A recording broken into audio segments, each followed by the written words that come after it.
Prayzah, Comrade Chinx, Chimbetu nemamwe maartist ese amuri kuona pascreen vese vakaita vana vakatedzera zvavanoita, which is kuita zvekuimba. But which artist child do you think actually has the talent to fill their father's shoes? Ndeupi pavana ava wamunofungidzira kuti achanyatsogona kuita carry on legacy yamudhara wake?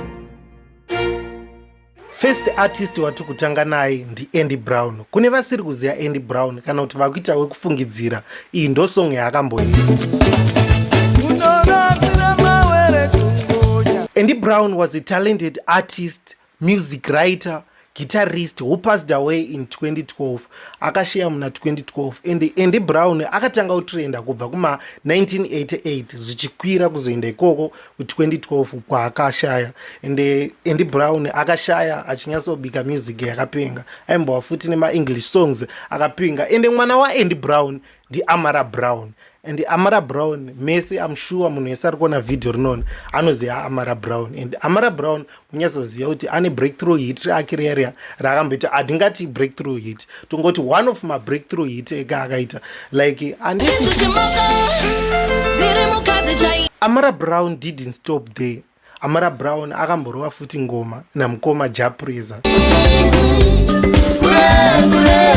Toda kuti tirambe tichifungidzana kuti video rinone tatikwanzi tikukombeya futi vanhu kuti vana ava vemaartist vachagona kuita carry on legacy yamudhara wavo. Muchinyatsoona zvakaita tomboti Brown makanyatsomutarisa ainyatsorova hake music inonyatsotaridza kuti ine chizimbabwean chakawanda wanda, ainyanyofara zvemagitari, a lot of beat zvimbirambira zvaimboridzwa nechi. But Ammara Brown aifara hake zvinhu zviya zvekunyatsokuexpressa herself achiita zvinhu zviri international. Ammara Brown tomupa green pass because legacy yamudhara wake, the Brown surname, ikuramba ichitwa carry on for generations to come. Ammara Brown agona kuestablisha music inomeka sense yakawanda yekuti zita ramudhara rirambe riripo pamhepo. Saka pese pachangotaurwa zita raAmmara Brown tichangotaura futi Brown pachangovhunza kuti ko Ammara Brown isenemi yemunome here chichi, ndo panozotaurwa futi kuti mudhara wake ndiwo yainzi Brown. Yaiye kuti gudo rakwira mawere kungonya ya song yanyanyoridza kumawedding tichikura, kune vanhu vakazvarwa ma2000 seni mukunyatsozoti tichikura taingoinzwa pamawedding ichirira. And ndo zvaitwa futi masong Ammara Brown yaye kuti inonzi che baby handisi chimoko aigara achingoridzwa pamuchato. Saka pakuita carry on legacy toti Ammara Brown tamupa pass. Then pa next artist takuenda pana Comrade Chinx. Masong aComrade Chinx anga ari chaiwo kunyatsonanga kutotaura zvinhu zvaitika, maevents akaitika. Most of his songs aiva iwawo. And Comrade Chinx passed away in 2017. And mwana wa Comrade Chinx anonzi Atenda Chinx. And Atenda Chinx pakazonzi mwana wa Comrade Chinx akuita zvekuimba, ndaifunga kuti pachabuda mwana anoimba sungura. Ndakuona munhu ari kuuya achimba ane ka-international touch, akuimba zvima Tyler type of music nezvima Arista type of music. And Atenda Chinx izvezvi she recently went viral nenyaya iyoyo yekuti aimba amwe masong aya nekamwe katouch kayaka yake kafew kayaka, ndo kafew makanyatsokatarisa ndo kafew kaimboiswa naAmmara Brown. Ammara Brown ake aiwedzerera because Ammara Brown aizonyanya kuisa choreography which was so big muno muZimbabwe tasinganyatsozviziva. Ndatokanganwa zvimeshena pandatanga feeling kanaiswa naAtenda Chinx kakapenga. And Atenda Chinx futi zvimwe zvinhu zvatakambigira chero mumakolab izvezvo akacollecta. Pane rimwe collab futi raakacollecta akarova with established artists like Freeman. Mabatiro anozvita pavideo Atenda Chinx anozvida, but don't get me wrong, anozvida in a good way. She loves herself. Ndo zvandikureya kwete kuzvida kuya kwamunoita kwekunyehana, anonyatsoona kuti ari kuzvifila kunyatsonakidzwa. Maybe ndakati anozvida ndogona itonge nokumusize. I can say she's so passionate with what she's doing at the moment anonyasonakira kuti panapa zvinhu zvikunakidze zvinechi saka takataura futi nyaya yekuti Atenda Chinx tinomupa green pass here pakuti akugona kunyatsotora legacy yamudharire tinogona kumupa green pass. Vamwe vanogona kuti hasta ukumupirei green pass because Atenda Chinx akuita kunge akuwanza zvakaita chirungu asi mudhara wake ainyatsokuimba zvinhu zvinoita resonate well with the majority of Zimbabwe zvokuti zvine kaZimbabwean kakanyanya.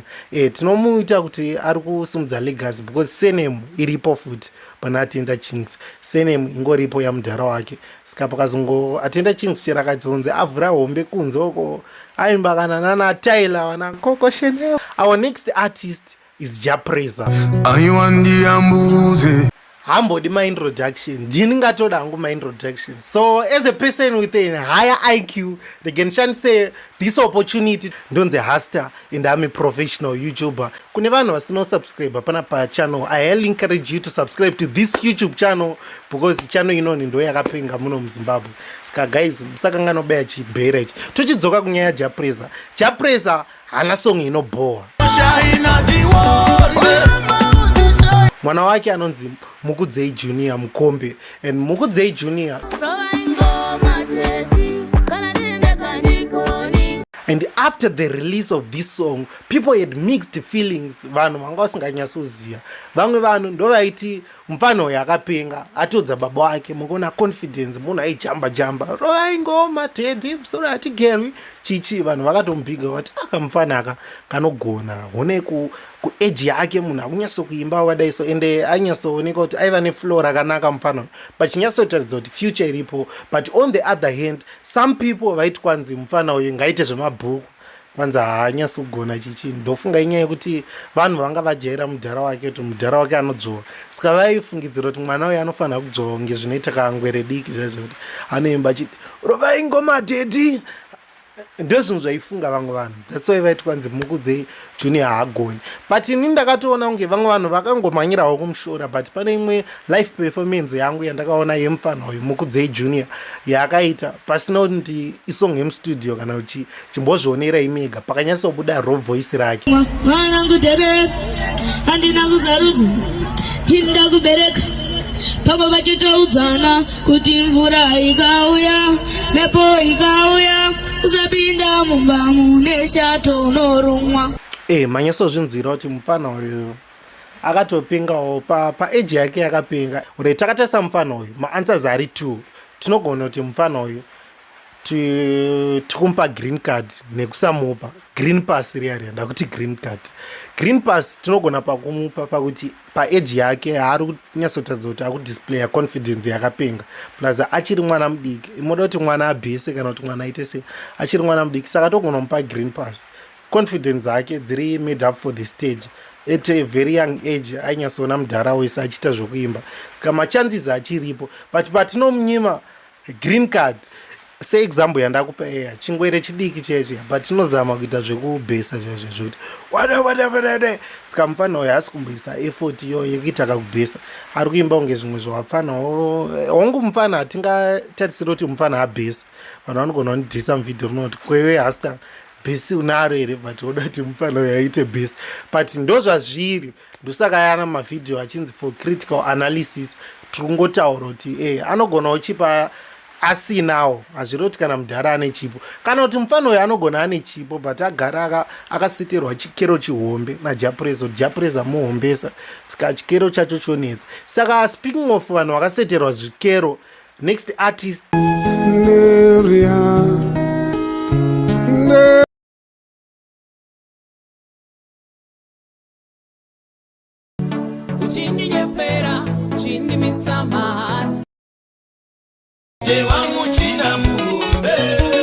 Dewa akazofa ake ari one of my biggest sungura artist musicians emuno muZimbabwe. Dewa passed away in 2011 ndopa vakashaya ende vakashaya vatombogadzira zita vachikombewa nemagiants ese vachiswa mutop 2 panumber 1 nepanumber 2 ipapo ndopa vaichinjana vaikombewa namacheso. Macheso is one of my greatest. Nakati is the greatest ndoita kunge ndabiased but aikombewa namacheso akashaya atova vatowo munhu muhombe sezvavaimboti Dewa muchinda muhombe. Ine mwana waDewa, this is Tongai Moyo Dewa, mwana wa Dewa anonzi Peter Moyo Dewa, and Peter Moyo Dewa. Peter Moyo Dewa ngoma iri akarova ende ngoma ya paakabuda Peter Moyo Dewa agaranga akatogadzirwa audience namudhara wake nechekare because vanhu vanga vakamirira mhanzi dzichabuditswa nemwana waDewa. Hanga vakatomirira kuti Dewa zvashaya rege tisare tichinzwa mwana wake. Ende pakabuda masong aya paiva nemamixed feeling futi sezvakaitwa pamwana waJaPrayzah kuti pakabuda masong aya vamwe vanhu vaiti kwanzi ari kugona because vainyatsonzwa the resemblance in the voice nestyle. Ende futi vaitoonawo zvese vakafanana body face nedressing ndo yaita mudhara wake futi anomboita achiita pane amwe mamusical video tainyatsoona kuti ya munhu uyu akapengwa vanhu vakanakidzwa. But on the other hand kune vanhu futi vakati mwana uyu hapana chaanogona mudhara wake ndiye aisota. But I think futi vanhu havaishora inyaya yekufuti yekuti akaseterwa chikero chihombe cheche chekuti kwanzi munhu anogona. Indoda kutokurumidza izvo zvirege tokurumidza kuconcluda tiri pakuti Dewa uyu Peter Moyo Dewa tingamupa green card kana green pass panyaya idzidzi. Apa pane two maanswers. Pekutanga tinomupa because timbofunga yekuti danga ari artist munyowani ainetsa sei achinzi pane mufana ari kuimba unge Dewa nechichi but inyaya ngonzi akanzi mwana waDewa so vanhu vanogara vamudzikisira pasi. But patinomupa futi patisingamupi green pass inyaya yekuti Dewa akuwandira kumaskits manje saka maskits ndo akutoita kunga akuita mbiri kudarika zvemusic. Ende kana chira music tikureva legacy yamudhara wake saka kunyatsoita legacy yamudhara wake anoita kunge hatifeile mbichana. But handisi kuti kwanzi is a bad artist. Atori namwe masong ekuti vanhu vanotonyatsoonzwa sungura pane avari kutonyatsoenjoya chaicho vachitoti ari kugona. And this is one of maskit akaita kana machira chaipo chamausina kana romance neni kana kumulipa time kwadanidza ingori fugunde chikapu chinopora icho usakombleni kachakuita kwamashwedi ndokutaurira usakombleni ya manyatsoona kuti zvemaskitsi ari kupedza saka zvinozongaitika chete kuvanhu vesungura vanofarira sungura music vanozongobhoikana kuti akuita kunge akwanira kumaskiti. Ende maskiti acho ari kutomagona nalorraine guyo vakutorawo akapenga. Saka next artist is Mayeruke. Ndoimwe futi yamwe masong anga tichitaura paipepa collection yemasong ekuti chikuru anga asingashayikwi pamuchato. Ndofunga chero nanhasi achiruridzwa aya ekuti makorokoto anoramba ariko either mwana azvarwa kana chichi anogara ari makorokoto. Chero pamba penyu mumango dzakaita mango dzakawanda makorokoto futi ndeedu tese yes ndomwe mudhara futi anorespectwa. Ende mudhara Mayeruke izvezvo futi vachiri kutopisa vari kugospel manje but vari opposite of mwana wao anonzi Guspy warrior. And Guspy warrior ndiye akaimba song ngoma rakambonetsa rakambopinga. Ndofunga ngoma rakatomboita number 1 muzimudhanzo mese panganjiti ari opposite namudhara inyaya ingoti mudhara anorova gospel iye hake anonyanyofarira dzemunyika. Mwana wavo manje futi ipapa pane rimwe ravakaita last year muna 2025 izvo chita muna 2026 iwe time inofamba. Pane imwe time yavakaita ende iri ravakaita manje gospel warrior muna iri anga akaisa message mbichana asi ringoita zvemafaro chete.